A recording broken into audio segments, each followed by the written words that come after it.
Le coup de fusil retentit comme un cri primal dans la nuit camarguaise, déchirant le voile de brume qui enveloppait les marais. Lucas trébucha sur une racine traîtresse, son cœur cognant contre ses côtes comme un prisonnier en révolte, tandis que l'ombre massive de Victor se dressait devant lui, le canon encore fumant pointé vers le ciel étoilé. « Dégage de mon ranch, gamin de la ville !» hurla Victor d'une voix rauque, chargée de fureur et d'un accent provençal qui roulait comme les vagues de la Méditerranée. « Tu crois que tes beaux diplômes de Paris vont dompter ces bêtes sauvages ?» Lucas n'avait pas prévu cela. Pas cette explosion de violence brute, pas ce regard d'acier qui le transperçait comme une lame. Il était arrivé à la ferme des gardiens 3 jours plus tôt, suite-case à la main, fuyant les rues étroites de Montmartre où son dernier amant l'avait laissé pour mort dans son propre lit, non pas physiquement, mais dans cette mort lente de l'âme qu'on appelle le désespoir. Le ranch de Victor, perdu au cœur de la Camargue, n'était qu'une ligne dans une annonce en ligne, aide recherchée pour travaux équestres. Logement fourni. Pas de chichi. Il avait imaginé des chevaux, des vastes plaines salées, une rédemption simple dans le labeur des mains. Mais Victor, ce colosse de 35 ans aux mains calleuses et au passé voilé comme les dunes mouvantes, n'avait pas la fibre du bienvenu. Dès le premier matin, Lucas avait senti le poids de ce rejet. Victor l'avait toisé de la tête aux pieds, ses yeux verts plissés sous le bord de son chapeau de feutre noir, comme s'il évaluait une marchandise défectueuse. « T'es pas fait pour ça, mon gars. Retourne à tes cafés branchés et tes amours de pacotille. » Les mots avaient claqué comme un fouet, mais Lucas s'était accroché, obstiné, poussant les troupeaux de taureaux noirs à travers les roseaux, apprenant à sceller les chevaux blancs qui galopaient libres comme le vent. Il y avait eu des moments fugaces, presque tendres, la main de Victor effleurant la sienne pour corriger une bride mal ajustée, un rire étouffé quand Lucas avait glissé dans la boue des marais. Mais ce soir-là, tout avait basculé. Le fusil avait été pour un renard qui rôdait près des étables, menaçant les agneaux nouveau-nés. Lucas, alerté par les bêlements affolés, s'était précipité dans l'obscurité, trébuchant sur Victor qui rechargeait son arme. L'incident avait allumé une mèche. Victor, ivre de fatigue après une journée à dompter un étalon rebelle, avait vu en Lucas l'intrus, le fauteur de troubles. « Tu fous le bordel partout où tu passes », avait-il rugi, le poussant contre un poteau du corral. Leur corps s'était frôlé un instant de trop, et Lucas avait senti, sous la chemise trempée de sueur, la chaleur d'un torse musclé qui trahissait une vulnérabilité enfouie. Victor s'était écarté comme brûlé, le visage crispé de rage. Où étaient ceux de peur? Les jours suivants furent un balai de silence tendu. Lucas se levait avant l'aube, aidant les autres gardiens, ces cow-boys provençaux aux accents chantants, à marquer le bétail, à réparer les clôtures mangées par le sel marin. Le ranch, un domaine ancestral de 100 hectares, vibrait d'une vie rude et rythmée, le claquement des sabots sur la terre craquelée, le cri des flamants roses dans les étangs, l'odeur âcre de la sauge et du foin frais. Victor, propriétaire depuis la mort de son père 5 ans plus tôt, régnait en maître incontesté, son autorité forgée dans le feu des arènes de taureaux où il avait autrefois excellé comme raster. Mais Lucas percevait les fissures, les nuits où Victor buvait seul au bord du canal, fixant l'horizon comme s'il y cherchait un fantôme. Un après-midi, sous un soleil impitoyable qui transformait les marais en miroirs aveuglants, Lucas surprit Victor en train de soigner un poulain boiteux. Le cow-boy, agenouillé dans la poussière, murmurait des mots doux à l'animal, sa voix grave adoucie par une tendresse inattendue. « T'es comme moi, petit, hein? Blessé au fond, mais tu cours quand même. » Lucas s'approcha, le cœur serré, et offrit une poignée d'herbes médicinales qu'il avait cueillies plus tôt. Victor leva les yeux, surpris, et pour la première fois, un sourire fugace effleura ses lèvres. « T'es tenace, toi. C'est rare. » Ils parlèrent alors, vraiment, pour la première fois, de Paris, des lumières factices qui masquent les solitudes, de la Camargue, ce bout de France sauvage où les traditions se heurtent au monde moderne comme des vagues contre les digues. Mais la nuit venue, les ombres reprenaient le dessus. Lucas, dans sa chambre exiguë au-dessus des écuries, revivait les cauchemars de son ex, ce traître qu'il avait vendu à des amis homophobes pour un semblant de respectabilité. Il se réveillait en sueur, le corps tremblant d'un désir refoulé, et descendait parfois au corral, où Victor veillait, silhouette solitaire sous les étoiles. Une de ces nuits, leurs regards se croisèrent dans l'obscurité, et Lucas murmura « Pourquoi tu me détestes autant ?» Victor hésita, sa pomme d'Adam roulant comme un aveu muet. « Parce que tu me rappelles ce que j'ai perdu. Et ce que je ne peux pas avoir. » Le conflit couvait, prêt à éclater. Lucas, avec sa sensibilité d'artiste raté, il avait été illustrateur pour des magazines gays à Paris, commençait à voir en Victor plus qu'un employeur bourru, un homme brisé par un amour passé, peut-être un frère d'armes tombé dans l'arène, ou un amant secret chassé par la famille. Les villageois d'Arles chuchotaient, Victor n'avait jamais épousé la fille du notaire, malgré les pressions, il vivait seul, farouche, refusant les fêtes de la Férade où les cœurs s'enflamment.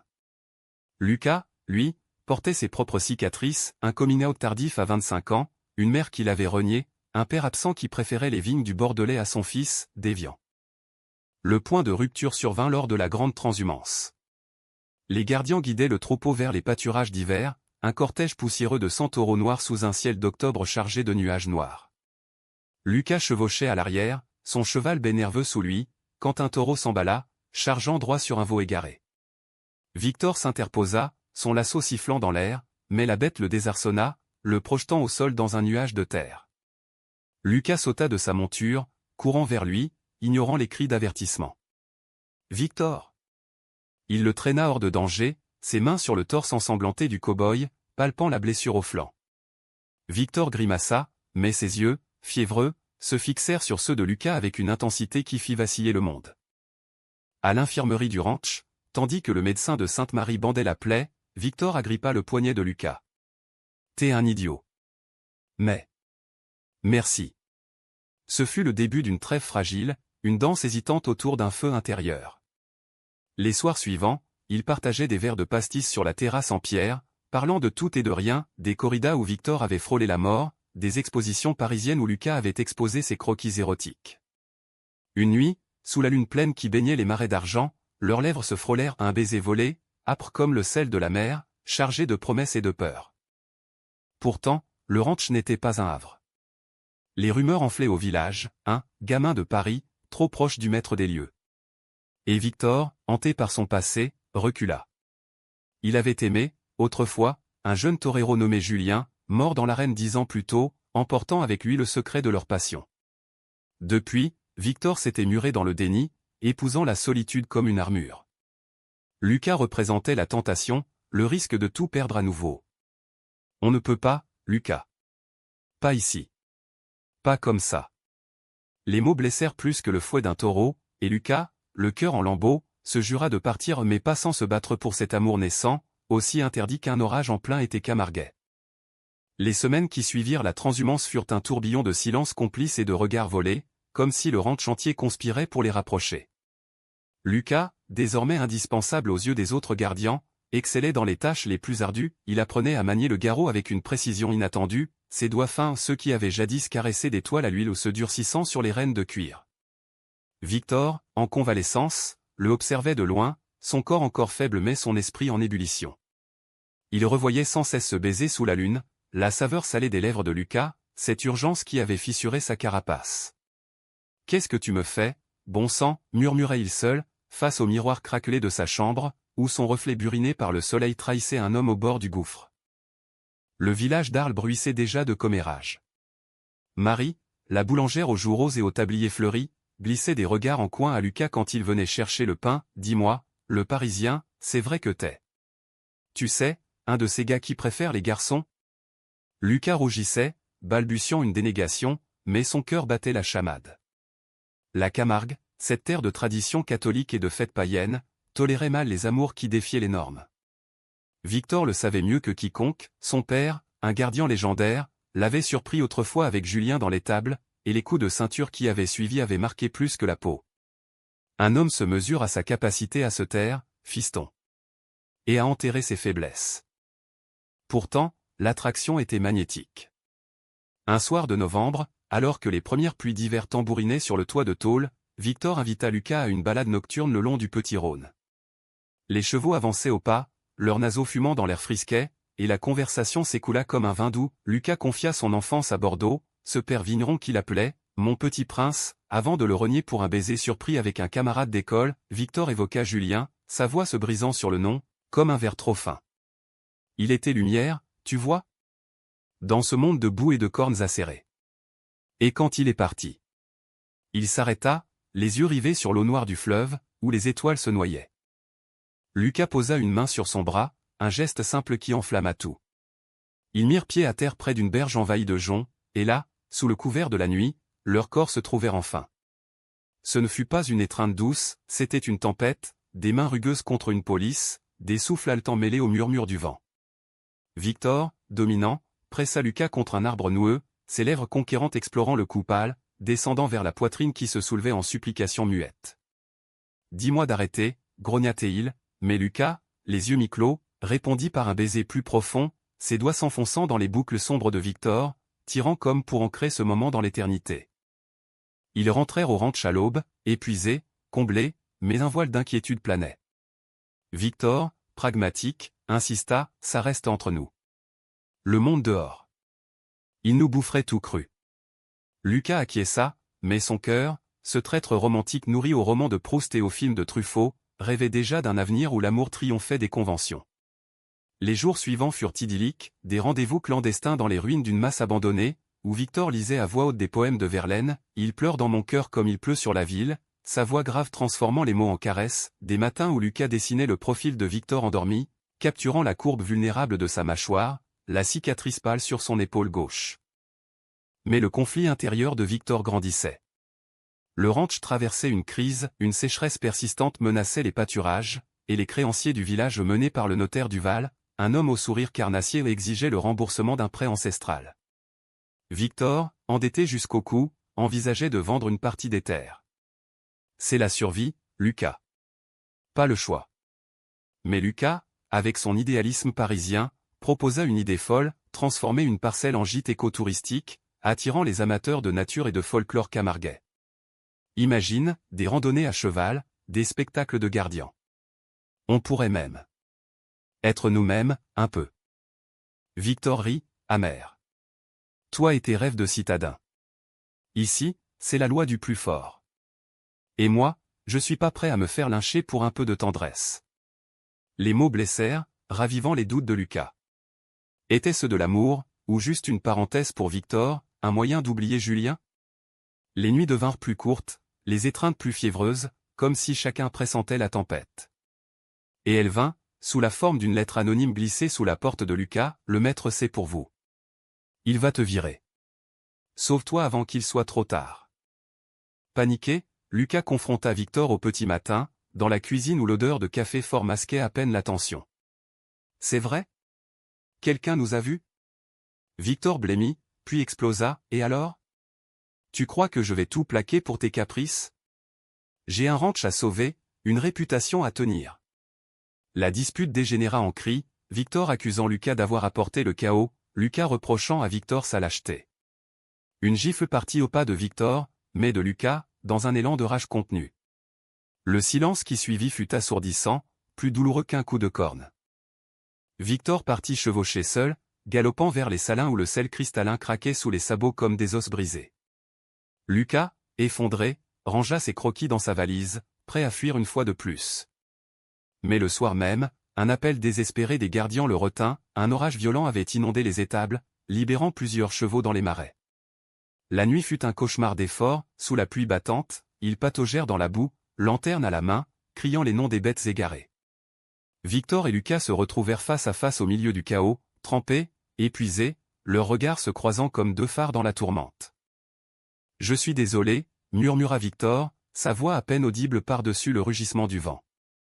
Il tendit la main, et Lucas la saisit, leurs doigts s'entremêlant dans un serment muet.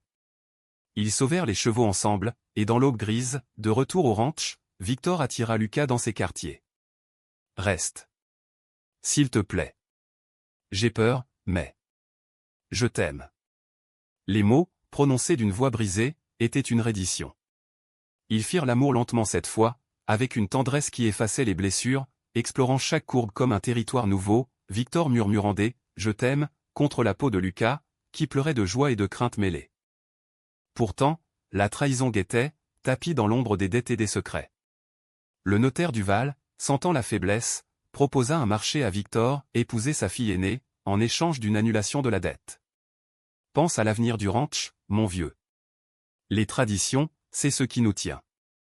Victor, acculé, hésita. Et dans cette hésitation naquit la faille qui allait tout fissurer. L'hiver s'installa sur la Camargue comme un manteau gris, transformant les marais en un labyrinthe de brume et de froid mordant. Les amours de Victor et Lucas fleurirent dans cette intimité forcée, nourris par les feux de cheminée et les nuits où le vent hurlait dehors comme un amant jaloux. Lucas, désormais confiant, dessinait des plans pour le gîte, des cabanes en bois flotté, des sentiers balisés pour les touristes épris de flamands et de légendes gitanes. Victor, attendri, l'écoutait, sa main caressant distraitement la nuque de Lucas pendant qu'il traçait des cartes sur la table usée. « T'es un rêveur, toi. Mais peut-être que c'est ce qu'il nous faut. » Leur relation s'approfondit, passant des étreintes passionnées à une complicité quotidienne. Le matin, ils chevauchaient côte à côte, Victor enseignant à Lucas les secrets des taureaux, comment lire leurs regards farouches, anticiper leur charge comme on devine un baiser. Lucas, en retour, partageait des bribes de Paris, les cabarets enfumés du Marais, les bals masqués où les identités s'effaçaient dans l'euphorie. Là-bas, on peut être libre. Ici, Victor hochait la tête, sombre.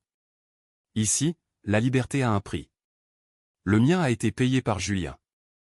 Les souvenirs de l'ancien amant hantaient encore Victor, mais Lucas les transformait en pont plutôt qu'en mur. Une après-midi, ils visitèrent la petite arène du village, où Victor raconta l'accident fatal. Julien, trop audacieux, avait provoqué un taureau mythique surnommé « l'Enfer Noir ». La corne l'avait éventré sous les yeux de milliers de spectateurs, et Victor, dans les gradins, avait hurlé jusqu'à s'en rompre la voix. J'aurais dû être avec lui. Au lieu de ça, j'ai fui dans le silence. Lucas l'étreignit là, au milieu des gradins vides, ses larmes salant la poussière. Tu n'es pas seul, maintenant. On affrontera l'enfer ensemble. Mais le monde extérieur refermait ses griffes. Le notaire Duval, avec son sourire de serpent, multipliait les visites, accompagné de sa fille Élise, une beauté provençale aux cheveux de blé et aux yeux d'azur, qui minaudait devant Victor comme une héritière en quête de titre. Papa dit que le ranch et la maison Duval feraient un si beau domaine. Victor, poli, esquivait, mais la pression montait. Les créanciers envoyaient des lettres scellées de cire rouge, menaçant de saisie. Une nuit, après un énième appel, Victor se confia à Lucas, la voix tremblante, « Ils veulent que j'épouse Élise. Pour effacer la dette. C'est absurde, mais... Le ranch est tout ce qu'il me reste de mon père. » Lucas sentit un froid l'envahir, comme si le Mistral s'était levé dans la chambre.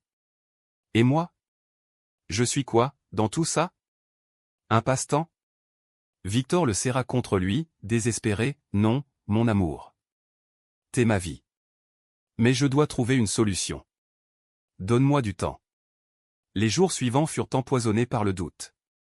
Lucas surprit des murmures au village, Victor va se ranger. Avec Élise, il aura des fils pour reprendre le flambeau. Son cœur se serrait, il revoyait son ex-parisien, ce beau parleur qu'il avait trahi pour une promotion, le laissant brisé sur le trottoir d'une rue pluvieuse. Le chaos trao éclata lors de la fête de la Saint-Georges, patron des gardiens. Le village entier se parait de guirlandes de lauriers et de rubans rouges, les arènes s'emplissant de cris et de musique gitane. Victor, en habit traditionnel, chemise blanche immaculée, foulard noir noué au cou, chevauchait en tête du cortège, son charisme magnétique attirant les regards. Lucas, relégué aux écuries pour sceller les montures, observait de loin, un mélange de fierté et de jalousie le rongeant. Élise, radieuse dans sa robe provençale, glissa un bouquet à Victor, qu'il accepta avec un sourire forcé.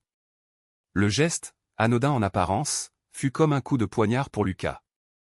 Plus tard, lors du bal sous les platanes centenaires, Lucas noya son chagrin dans le pastis, dansant avec des villageoises compatissantes qui le plaignaient en secret. Victor le chercha des yeux, mais Élise l'entraîna dans une farandole endiablée. Quand leurs regards se croisèrent enfin, chargés d'électricité, Lucas s'approcha, ivre de colère. « Bravo pour ta fiancée. Elle sait, pour nous ?» Victor pâlit, l'attrapant par le bras pour l'entraîner dans l'ombre d'une ruelle. « C'est rien. Une comédie pour calmer Duval. Crois-moi. » Mais Lucas, les larmes aux yeux, se dégagea. « Tes comédies me tuent. Je mérite mieux qu'un mensonge. » La nuit se termina en apothéose dramatique.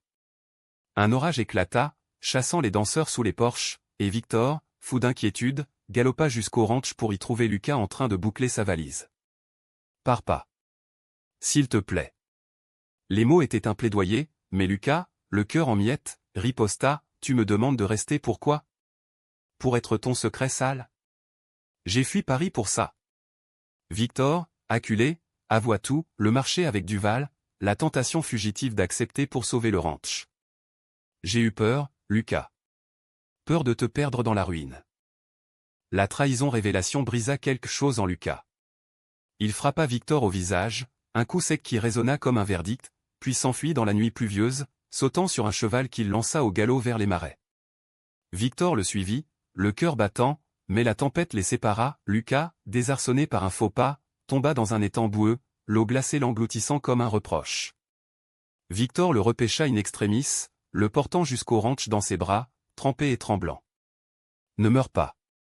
Pas toi aussi. » Allongé sur le lit, Lucas, fiévreux, murmura dans son délire, « Traître. Mais je t'aime encore. » Les jours de convalescence furent un purgatoire. Victor veilla Lucas sans relâche, épongeant son front, lui faisant avaler des bouillons de thym. Dans ces heures suspendues, il se confessa pleinement, son amour pour Julien n'était qu'un écho, Lucas était la chair de sa chair, l'âme de son âme. J'ai été lâche. Mais plus maintenant. À son réveil, Lucas, affaibli mais clairvoyant, posa une main sur la joue barbue de Victor, « Prouve-le. Dis non à Duval. Et à tes peurs. » Le cow-boy, les yeux humides, hocha la tête.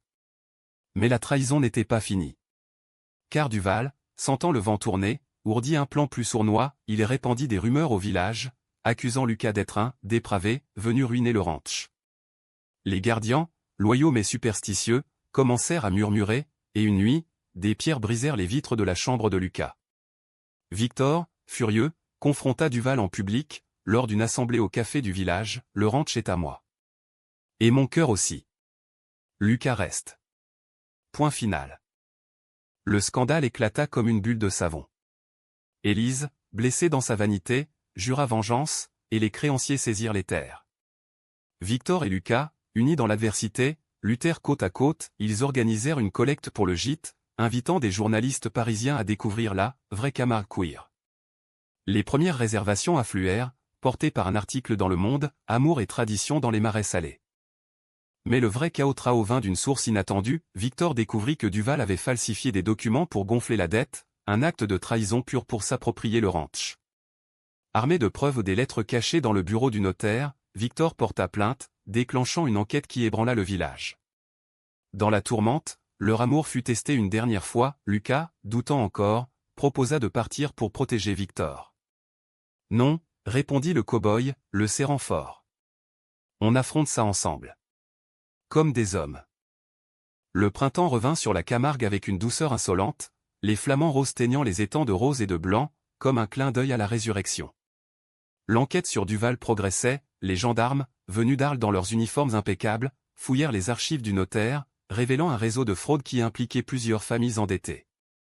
Victor, témoignant avec une dignité farouche, raconta non seulement les manipulations financières, mais aussi le chantage moral, « Il voulait mon âme, pas juste mes terres. » Lucas, à ses côtés, serra sa main sous la table, un geste discret qui valait tous les serments. Le village, divisé, oscillait entre scandale et fascination.